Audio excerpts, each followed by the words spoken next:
Hello, and welcome to today's episode.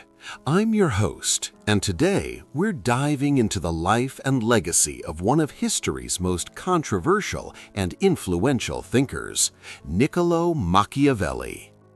When you hear the word Machiavellian today, what comes to mind? Cunning, manipulation, ruthless ambition? The man whose name became synonymous with political scheming lived over 500 years ago, yet his ideas continue to spark debate in boardrooms, political chambers, and philosophy classrooms around the world. But who was the real Machiavelli? Was he truly the cynical advocate of tyranny that his reputation suggests? Or was he something far more complex, a pragmatic observer of human nature and power dynamics?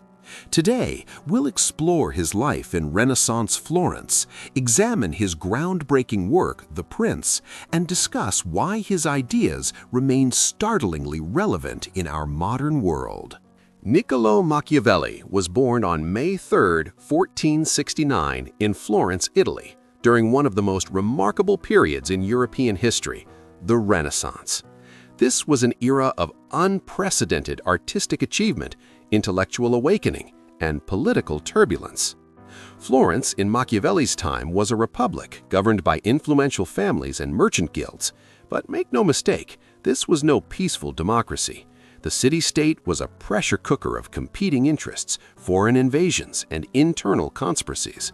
The powerful Medici family dominated Florentine politics, and their expulsion in 1494 would shape Machiavelli's entire career. Machiavelli came from a family of modest means. His father was a lawyer, and though they weren't wealthy, they valued education. Young Niccolo received a humanist education, studying Latin and reading classical Roman authors who would profoundly influence his thinking, particularly Livy, Cicero, and Tacitus. In 1498, at age 29, Machiavelli's political career began when he was appointed second chancellor of the Republic of Florence. This wasn't just a desk job, it was a front-row seat to the brutal realities of Renaissance power politics. Over the next 14 years, he undertook diplomatic missions throughout Italy and beyond, meeting kings, popes, and military commanders. He observed firsthand how power was gained, maintained, and lost. One encounter particularly shaped his thinking, his meeting with Caesar Borgia in 1502.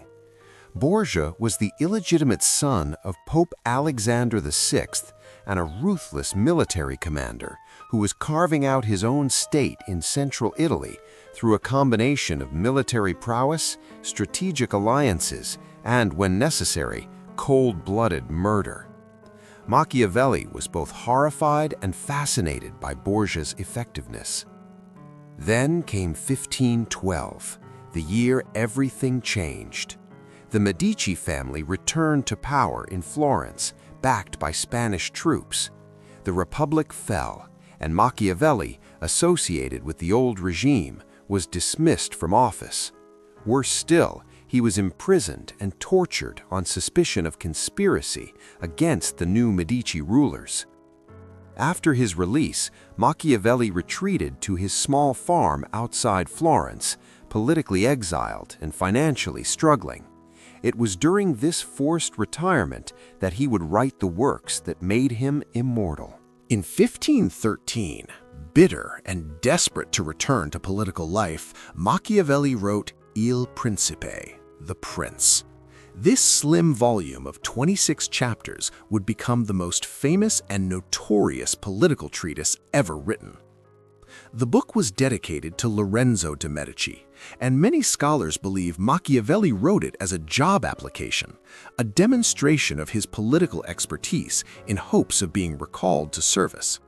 Ironically, the Medici never gave him that position, but his book gave him eternal fame. So what made The Prince so revolutionary and shocking? First, Machiavelli separated politics from morality in a way that had never been done so explicitly before. Medieval political philosophy had been dominated by Christian ethics and the idea that rulers should embody moral virtues. Machiavelli threw this out the window. He argued that a prince should be concerned not with being good, but with being effective. Listen to this famous passage. "It is much safer to be feared than loved." Machiavelli explained that love is fickle and can disappear when times get tough, but fear, particularly the fear of punishment, is a more reliable tool for maintaining power. However, he cautioned a prince should avoid being hated, because hatred can inspire desperate opposition. Another controversial idea: the ends justify the means. Machiavelli argued that a prince might need to act against virtue, to lie, break promises, or commit violence if these actions serve the greater goal of maintaining the state and providing security for the people. What matters is not the moral character of the actions, but their practical outcomes. He also introduced the concept of virtu, not virtue in the moral sense, but rather the qualities of strength, cunning, flexibility, and boldness that a ruler needs to succeed. A prince must be like a fox to detect traps and like a lion to frighten wolves, he wrote. You need both cunning and strength. Perhaps most controversially, Machiavelli advised that when a prince must commit cruelties, they should be done all at once, quickly and decisively, so that people will forget about them sooner. Benefits, on the other hand, should be distributed gradually so people remain appreciative. The book was filled with examples from history and from Machiavelli's own observations. He analyzed the successes and failures of various rulers, showing what worked and what didn't, always with a clinical, almost scientific detachment. The Prince wasn't published until 1532, 5 years after Machiavelli's death. When it finally appeared, the reaction was explosive.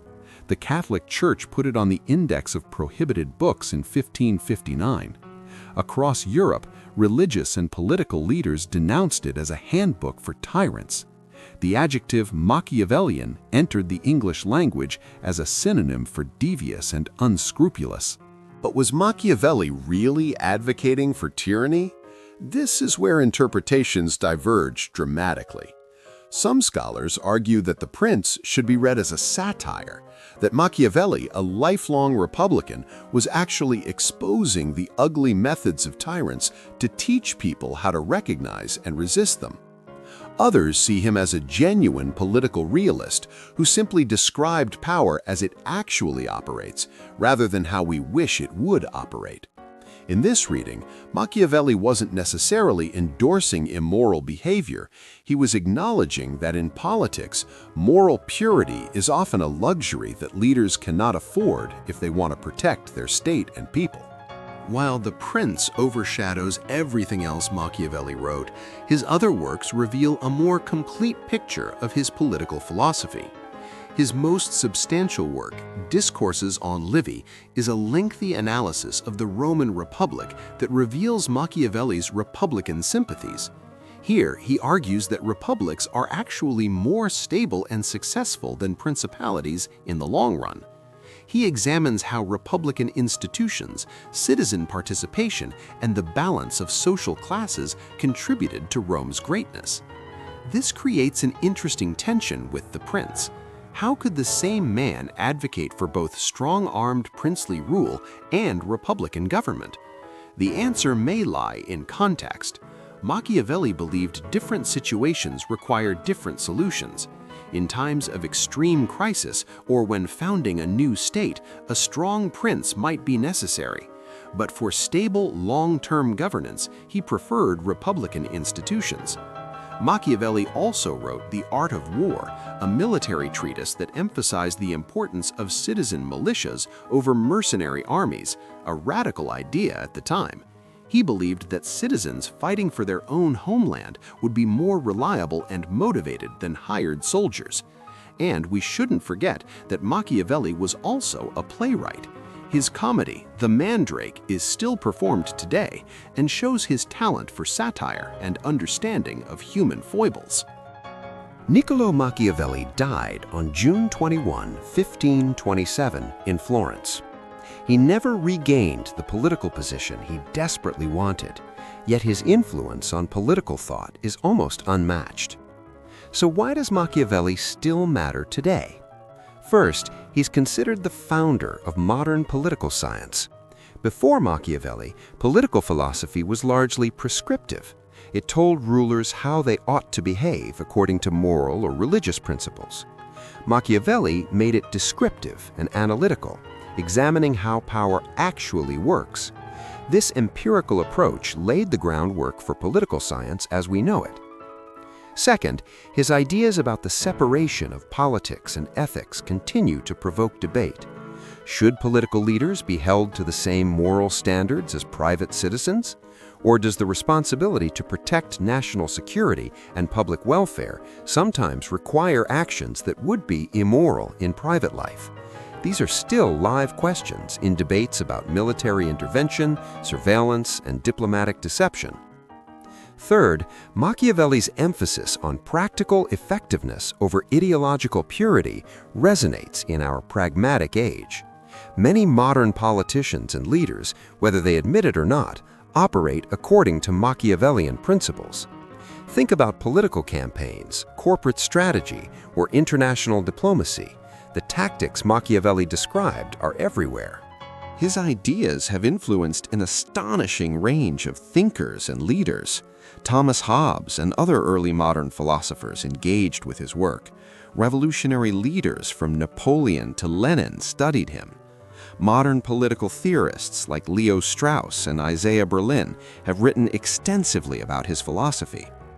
In business schools, The Prince is sometimes taught alongside contemporary strategy texts. The parallel between political and corporate power isn't lost on anyone. The struggle to gain and maintain power operates by similar principles, whether in Renaissance Italy or Silicon Valley. But there's also been sustained criticism and pushback. Many argue that Machiavelli's philosophy, taken to its logical conclusion, justifies authoritarian rule and the sacrifice of individual rights for state power. Critics point out that his influence has been claimed by tyrants and dictators throughout history. The question of whether he would have approved of how his ideas were used remains unresolved. Contemporary political philosophers continue to grapple with the Machiavellian moment, the tension between republican liberty and the need for effective executive power, especially in times of crisis. This debate plays out in modern discussions about presidential power, emergency authority, and the balance between security and freedom. Niccolo Machiavelli remains one of the most controversial figures in the history of political thought. Was he a cynic who provided a handbook for tyrants? A patriot who loved his republic and tried to teach his fellow citizens about the realities of power? A pragmatic realist who simply described the world as it is rather than as we wish it to be? Perhaps he was all of these things. What's undeniable is that Machiavelli forced us to confront uncomfortable truths about politics and power. He asked us to look beyond noble rhetoric and examine what actually works. He challenged the assumption that morality and politics can always be reconciled. 500 years after he wrote The Prince, we're still debating his ideas, which might be the greatest testament to his lasting importance. Whether you see him as a villain or a realist, Machiavelli fundamentally changed how we think about politics, power, and leadership. Thank you for listening to today's episode. If you enjoyed this exploration of Machiavelli's life and ideas, please subscribe and share with anyone who might be interested. Until next time, keep questioning, keep learning, and remember, sometimes the most valuable ideas come from the most controversial thinkers.